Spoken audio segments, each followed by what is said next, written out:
ST सच्ची कहानियों पर आप सभी का स्वागत है। वैसे बहन का हस्बैंड तो कहा जाता है बड़े भाई समान होते हैं, लेकिन कभी कभी समाज में कुछ ऐसे देखने को मिलता है जो कभी इंसान सपने में भी नहीं सोच सकता।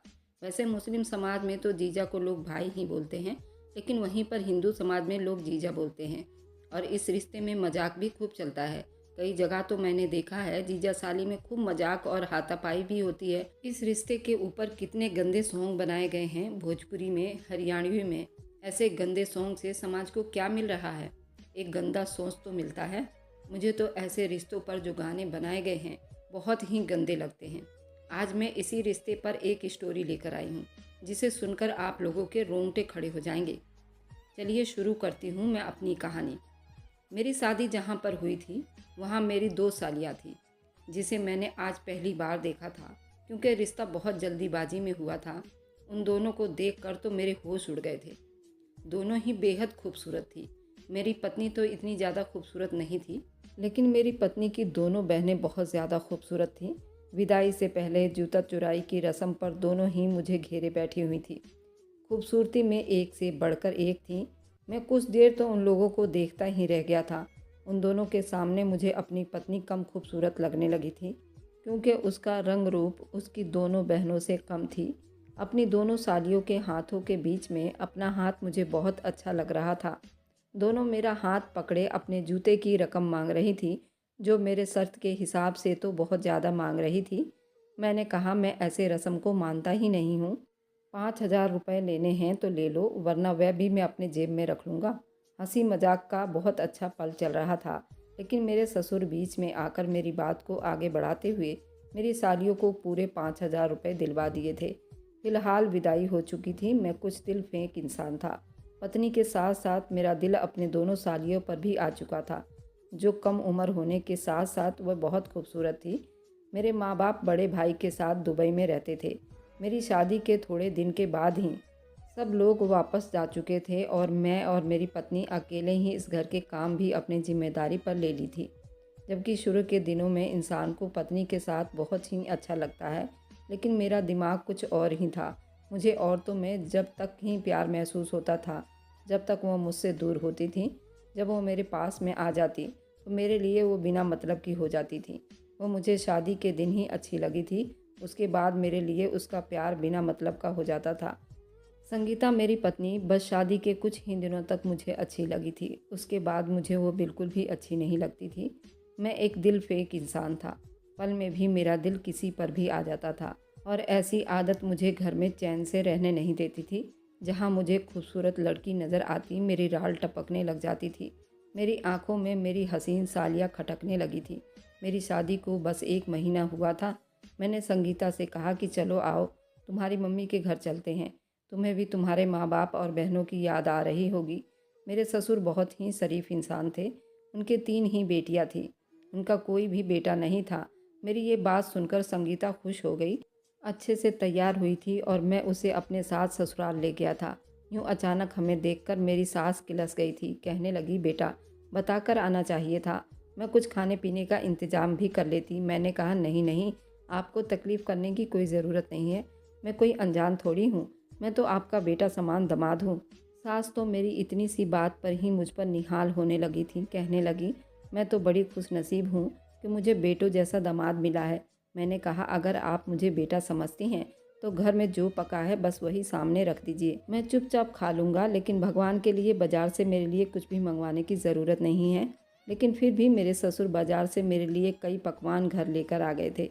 मेरी सास ने दाल बनाई हुई थी, वह भी गर्म करके रख दी थी। मैंने खाना बड़े प्यार से खाया था। मेरी दोनों सालियाँ मेरे सामने बैठी हुई थी।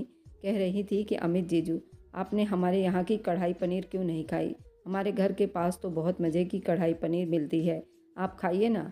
मैं उनके मीठे शब्दों में ही खाना खाने लगा था। फिलहाल सबने खाना बड़े मज़े से खाया था।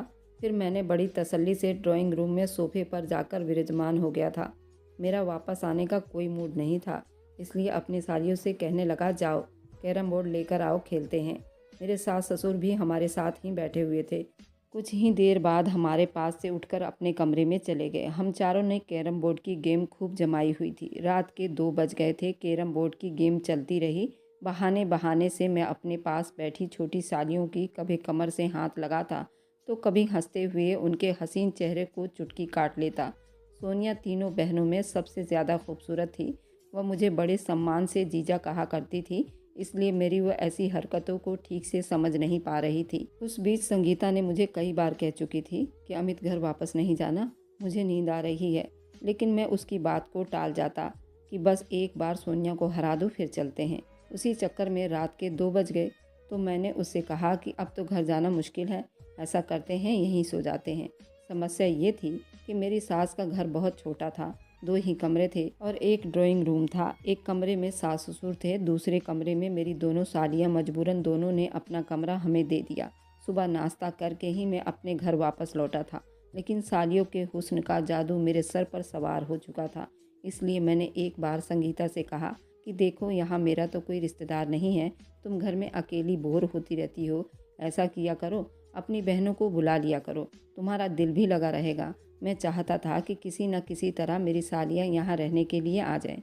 मुझे तो लगता था कि संगीता मेरी बात सुनकर खुशी से फूले नहीं समाएगी, लेकिन वह कहने लगी, नहीं, मेरी बहन अपने घर में ही ठीक है और मुझे तो घर के कामों से ही फुर्सत नहीं मिलती। मैं बिल्कुल बोर नहीं होती और अगर बोर हो भी जाऊँ तो मैं टीवी देख लेती हूँ। मैं चाहता था कि किसी बहाने मेरी कोई साली यहाँ रहने के लिए आ जाए ताकि उसके हुस्न से मेरे दिल को कुछ सुकून मिल जाए। लेकिन जब मेरी पत्नी सीधे तरीके से नहीं मानी तो फिर मैंने दूसरे हथकंडे अपनाने शुरू कर दिए थे। एक बार छुट्टी का दिन था, मेरी पत्नी ने कपड़े धोए हुए और फैलाने के लिए छत पर चली गई। मैंने सीढ़ियों में सर्फ वाला पानी फेंक दिया। जैसे ही संगीता खाली बाल्टी लेकर तेज सीढ़ियों से उतरती हुई नीचे आई, उसका पाँव बुरी तरह से फिसल गया और वह गिरती हुई आखिरी सीढ़ी तक पहुंची थी। मैं अपनी ये कारस्तानी करके जल्दी से कमरे में चला गया ताकि मुझ पर शक न हो जाए। संगीता को यही लगा शायद कपड़े धोने के बीच में पानी उसी से गिर गया होगा। वह फिलहाल गिर गई थी। फिलहाल संगीता के चीखने चिल्लाने की आवाज़ पर मैं दौड़ा हुआ बाहर निकला था। देखा तो अपना पाँव पकड़े आखिरी सीढ़ी पर बैठी रोई जा रही थी। मैंने जल्दी से उसके पास आया, उसे सहारा देकर कमरे में ले गया। उसका पूरा पैर नीला पड़ चुका था, हिलाने से भी उसको बहुत दर्द हो रहा था। दर्द के मारे चीख चिल्ला रही थी, लेकिन मैं अपने मकसद में कामयाब होने पर दिल ही दिल में खुश हो गया था। फिलहाल मैं उसे अस्पताल ले गया। मेरी इच्छा के हिसाब से उसके पाँव की हड्डी टूट चुकी थी। संगीता रोए जा रही थी, इसलिए मैंने जल्दी से ये खबर अपने ससुराल में भी बता दिया। मेरे सास ससुर के साथ मेरी दोनों सालियाँ घर पहुंच गई थी। संगीता तो अपनी माँ के साथ गले लगकर रो रही थी। मेरी सास कहने लगी, बेटा तुम कहो तो मैं सोनिया को अपने साथ अपने घर ले जाती हूँ ताकि हम लोग उसकी देखभाल कर लें। मैंने कहा, देखिए ये तो मुमकिन नहीं है, मैं अकेला घर में संगीता के बगैर बोर हो जाता हूँ और रह भी नहीं सकता। आप अगर अच्छा समझें तो सोनिया को यहीं छोड़ दीजिए। चलिए, वे अपनी बहन को संभाल लेगी। सोनिया मेरी पत्नी की छोटी बहन थी, संगीता से बस 2 ही साल छोटी थी, लेकिन देखने में संगीता से ज़्यादा खूबसूरत थी। सोनिया भी रहने पर राज़ी हो गई थी क्योंकि वह अपनी बहन की हालत देखकर परेशान हुई थी। यूँ मुझे भी मौका मिल रहा था। संगीता तो बिस्तर की होकर रह गई थी। सोनिया तो उसे खाना तक बेड पर लाकर देती थी। पहले तो मैंने सोनिया से फ्रैंक होने की बहुत कोशिश की। उसे कभी कभी मजाक भी कर लेता था ताकि वो मुझसे अच्छी तरह से घुल मिल जाए, लेकिन वह मेरे मजाक पर भी मुझसे ज़्यादा बात नहीं करती थी, कोई जवाब ही नहीं देती थी। मैं अगर उसके करीब आने लगता तो वो मुझसे दूर हो जाती, साफ कहती, आप ज़रा दूर से मुझसे बात किया करो। और वह अब मुझसे चौकन्नी रहा करती थी। वह मेरी हरकतों को अब समझने लगी थी। अब सोनिया के शब्दों से मुझे पता चल गया था कि वो मुझे घास भी डालने को तैयार नहीं थी। मैं तो चाहता था कि वो मुझसे एकदम फ्रैंक हो जाए और हंसी मजाक करे। मैं ही उसके साथ कितनी छेड़खानियाँ कर देता था ताकि सोनिया से मेरा दिल बहल जाए, लेकिन सोनिया तो रात का खाना खाते ही अपने कमरे में बंद हो जाती थी।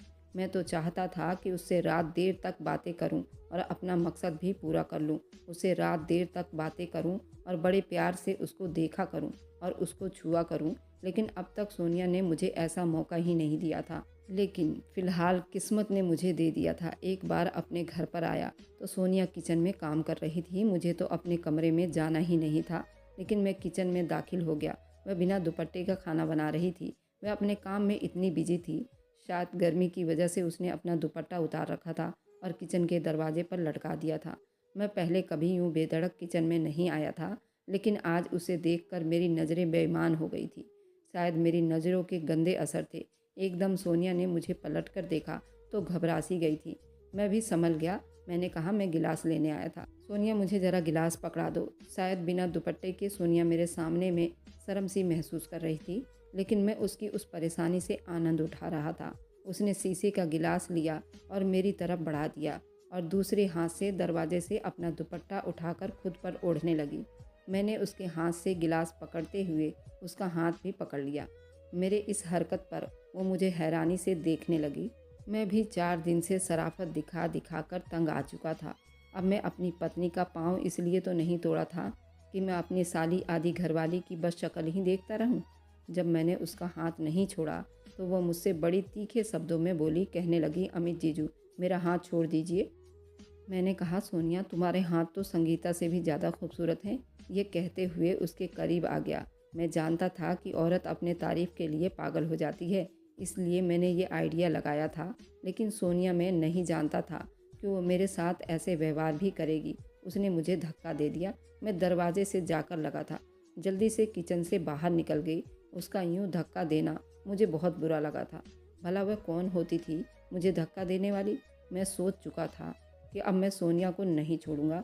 उसके कमरे में जब गया तो सोनिया संगीता के पास बैठी रो रही थी। जब मैं उस कमरे में गया तो मुझे नफरत से देखते हुए जल्दी से चुप हो गई।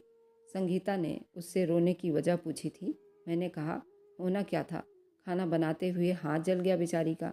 मैंने बहाना बना दिया था। ये सुनकर वह मुझे गुस्से से देखने लगी थी। मैंने कहा, मैंने तो उसका हाथ पकड़ा था कि देखो तो सही, ज़्यादा जल तो नहीं गई है। लेकिन तुम्हारी बहन ने तो शायद मुझे जीजा समझती ही नहीं है। यूँ मुझसे हाथ छुड़ाकर तुम्हारे पास आ गई है जैसे कि मैं कोई भूत हूँ। मेरी बात सुनकर सोनिया मुझे नफरत और गुस्से से देखने लगी। संगीता सोनिया से कहने लगी, अमित तुम्हारे बड़े भाई जैसा है। अगर तुम्हारे हाथ को पकड़कर देख ही रहा था कितना जला है तो उसमें कोई बुरी बात तो नहीं थी। लाओ दिखाओ। लेकिन सोनिया ये कहकर कमरे से बाहर निकल गई थी। वह कल वापस अपने घर चली जाएगी। मैं संगीता के सामने जाकर बैठ गया। मैंने कहा, लगता है तुम्हारी बहन तुम्हारा ख्याल रखना ही नहीं चाहती, वापस जाने के बहाने ढूंढ रही है। मुझे नहीं पता था कि वो मुझे अपना बड़ा भाई समझती ही नहीं है। अगर तुम्हारा पैर ठीक होता तो मैं कभी तुम्हारी बहन को इस तरह के व्यवहार पर उसे अपने घर रोकता ही नहीं। मेरी मजबूरी है। वैसे मैं कोई नौकरानी भी रख सकता था। तुम्हारे पाँव का तो ये हाल है कि तुम बगैर सहारे के चल भी नहीं सकती, इसलिए समझाओ अपनी बहन को। वह कहने लगी, आप फिक्र मत करो, मैं सोनिया से बात करूंगी। मैंने कहा, देखो संगीता, मैं तुम्हारी दोनों छोटी बहनों को अपनी ही बहन समझता हूँ, लेकिन सोनिया की आज की हरकत ने मुझे अपनी ही नज़रों में शर्मिंदा करके रख दिया है। वह तो मुझसे यूं हाथ छुड़ाकर भागी थी जैसे कि मैं कोई बहुत बुरा इंसान हूँ। मैं संगीता के सामने अपना किरदार बिल्कुल साफ सुथरा कर लिया था। वह मुझसे उल्टा माफ़ी मांगने लगी। बच्ची है, उसे समझ नहीं आती। चलिए छोड़िए अमित। इस बात से संगीता को मैंने अच्छी तरह से तसल्ली दिलवा दिया था और फिर कमरे के बाहर आ गया था। किचन में सब कुछ जैसे का तैसा पड़ा था, क्योंकि सोनिया शायद वह दूसरे कमरे में चली गई थी। मैंने किचन से खाना लिया और संगीता के साथ उसके कमरे में बैठकर खाने लगा। मैंने कहा, अब देखो, मुँह सुजाए तुम्हारी बहन अपने कमरे में बैठ गई है। मैं खुद तुम्हारे लिए खाना लाया हूँ। संगीता तो मुझसे शर्मिंदा हुए जा रही थी। खाना खाने के बाद मैंने संगीता को दवाई खिलाई और उसमें एक नींद की गोली भी मिलाकर खिला दी, जिसे खाते ही संगीता गहरी नींद में सो चुकी थी। जब मैंने देखा कि अब वह उठने वाली नहीं है तो मैंने कमरे से बाहर निकल आया। सामने कमरे का दरवाज़ा लॉक था। मैंने दरवाजे को खटखटाना शुरू किया। सोनिया, संगीता की तबीयत बहुत ज़्यादा ख़राब हो गई है, वह तुम्हें बुला रही है। मैंने झूठ बोला था क्योंकि मैं जानता था अगर मैं वैसे दरवाज़ा खटखटाऊँगा तो वह कभी भी मेरे लिए दरवाज़ा नहीं खोलेगी। मेरा यह कहना था कि उसने जल्दी से कमरे का दरवाज़ा खोल दिया था। जैसे ही सोनिया कमरे से बाहर निकली, मैंने उसे बाजू से पकड़ा और कमरे के अंदर धकेल दिया और खुद भी दरवाज़ा बंद कर दिया। ये देखकर तो सोनिया का रंग उड़ने लगा। कहने लगी, अमित, आप ये क्या कर रहे हैं? मैंने कहा कि कौन सा भाई, कैसा भाई? मैं तुम्हारा कोई भाई वाई नहीं हूँ। तुम्हारे हुस्न ने तो मुझे वैसे ही पागल कर रखा है। बड़े बहाने से तो मैंने तुम्हें यहाँ बुलाया था। ये सुनकर तो सोनिया का रंग बिल्कुल पीला पड़ने लगा। वह बार बार मुझसे कह रही थी, अमित जीजू प्लीज़, मैं तो तुम्हारी छोटी बहन जैसी हूँ। भगवान के लिए आप यहाँ से चले जाइए। लेकिन मेरा कहाँ ऐसा कोई इरादा था। मैं अपने गंदे इरादे को लेकर उस कमरे में दाखिल हुआ था। उसे पूरा करने में मैं कामयाब भी हो चुका था। मेरे सामने वह हाथ जोड़े रो रही थी, बिलबिला रही थी, मेरी विनती कर रही थी। मैं उसे छोड़ दूं, लेकिन मैंने उसे बर्बाद करके रख दिया था। अब वह चीखों से रो रही थी, कहने लगी वह सब कुछ संगीता को बता देगी। मैंने उसे धमकाना शुरू कर दिया। मैंने कहा कि देखो, अगर तुमने अपनी जुबान खोलने की कोशिश की तो मैं तुम्हारी बहन को डिवोर्स दे दूंगा। उसकी ज़िंदगी बर्बाद हो जाएगी, और तुम अगर ये बात सबको बताओगी, मेरे साथ तो जो होगा सो होगा, लेकिन तुम्हारी ज़िंदगी में एक दाग भी लग जाएगी। अभी तो ये बात तुम्हारे और मेरे बीच में है। अच्छा होगा कि तुम अपना जुबान बंद रखना। बस वह रोए जा रही थी। मैं उसे कमरे में छोड़कर अपने कमरे में आकर सो गया था। अगली सुबह ही सोनिया को बहुत तेज बुखार हो चुका था। संगीता ये देखकर परेशान हो गई थी, कहने लगी ये तो खुद बीमार पड़ गई है, मुझे क्या संभालेगी। अब ये था कि संगीता सहारे से हल्का फुल्का चलने लगी थी। मैंने कहा कि ऐसा करो, उसे घर भिजवा दो, अपनी छोटी बहन को बुला लो, वह तुम्हारी देखभाल कर लेगी। मेरी दिलचस्पी अब सोनिया से ख़त्म हो गई थी। अब उसकी छोटी बहन कोमल में होने लगी थी, जो बिल्कुल अभी 15 साल की थी।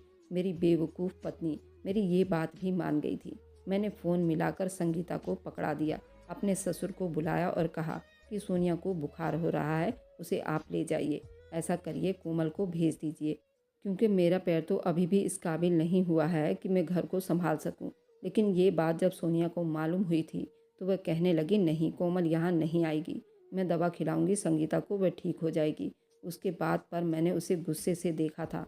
मैंने कहा तुम्हें बहुत आराम की ज़रूरत है, तुम घर जाओ, तुम्हारी छोटी बहन कोमल संभाल लेगी अपनी बहन को। सोनिया ने मेरे इरादों को जान चुकी थी, इसलिए अपनी छोटी बहन को बर्बाद नहीं करवाना चाहती थी। बुखार में ही उठकर काम करने लगी, कहने लगी मैं बिल्कुल ठीक हूँ। मेरे 1000 कोशिश के बावजूद भी सोनिया ने कोमल को यहाँ नहीं आने दिया था। थोड़े दिन के बाद ही मेरे सर पर फिर से एक गंदा राक्षस सवार होने लगा था। मैं फिर से किचन में दाखिल हुआ। सोनिया खाना बना रही थी। मैंने उसे अपनी बाहों में ले लिया।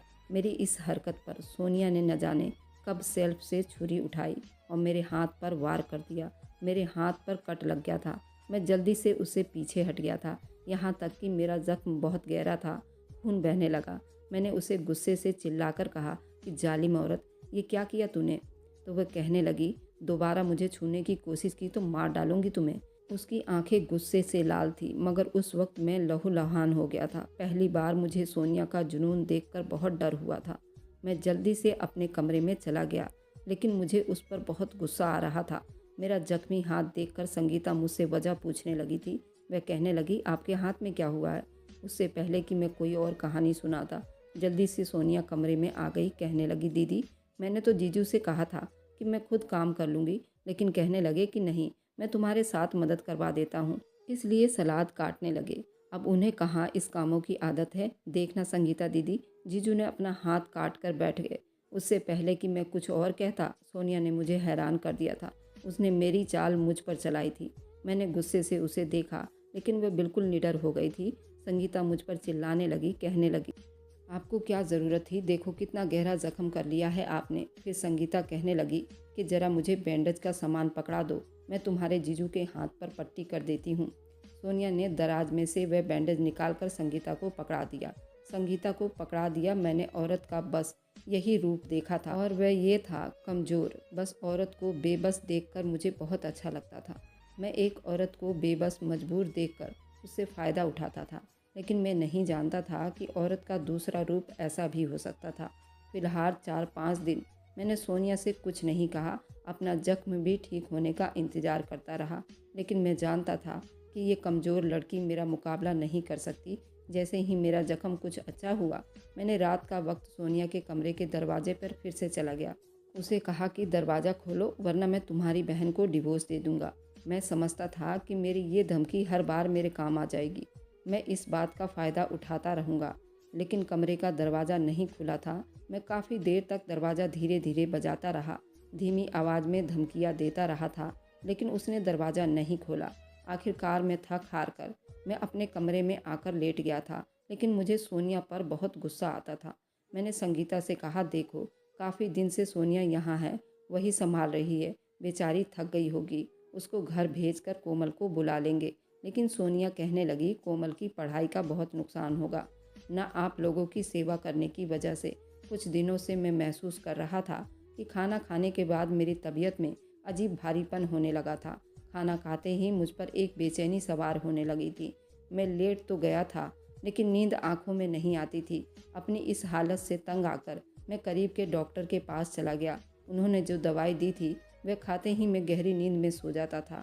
लेकिन उसके बाद मैंने ये बात महसूस की थी कि मेरी सेहत बराबर गिर रही थी।